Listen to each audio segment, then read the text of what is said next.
而家可以啦。Hello Campbell 話今日係6月16號。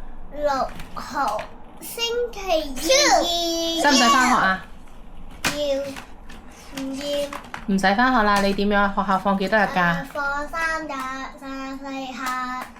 幾多日啊？4。連續4日，2、3、4、5都唔使返學，星期6日要返興趣班，下個禮拜1先再返去真光啦。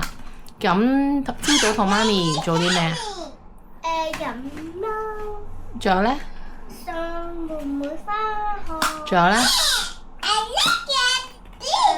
仲有食薯餅。食薯餅，麥當勞早餐係咪？唔係，拍完 vlog 先，拍完 vlog 先。家姐，拍完 vlog 先。跟住呢，食完薯餅之後呢，我哋去咗 Pop Mart 買咩啊？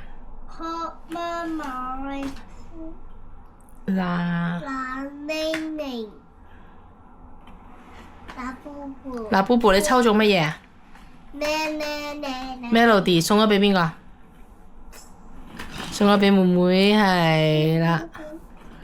係啦，送咗俾妹妹。好啦，咁跟住呢，返屋企我哋媽咪去接妹妹啦，你就同姐姐玩啦，係咪？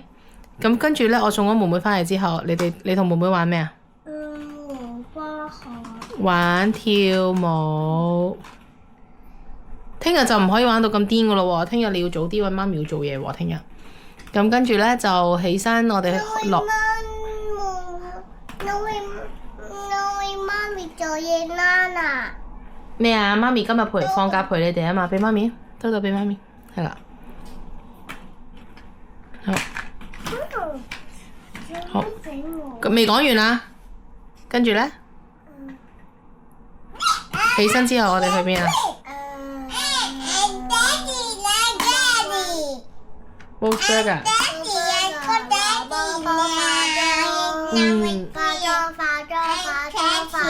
嗰個叫 Sephora，係啦，玩化妝品 tester。我哋 set alarm 18同埋1分鐘。跟住返到屋企啦，係咪？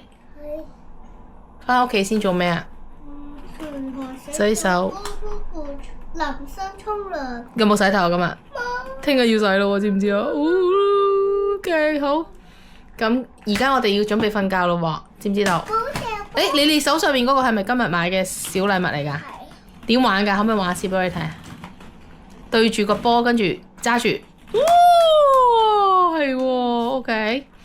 好，咁聽日都係放假，咁睇下聽日你早唔早起身啊？你早起身，我哋先去食麥當勞。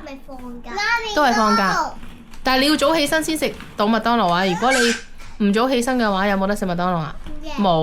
冇啊！聽日同姐姐留喺屋企啊，聽到嗎？咁會唔會同你呢？冇，我照樣送妹妹返學咯。如果你遲咗起身，媽咪買早餐返嚟俾你食，好冇？拜拜，拜拜，聽日見。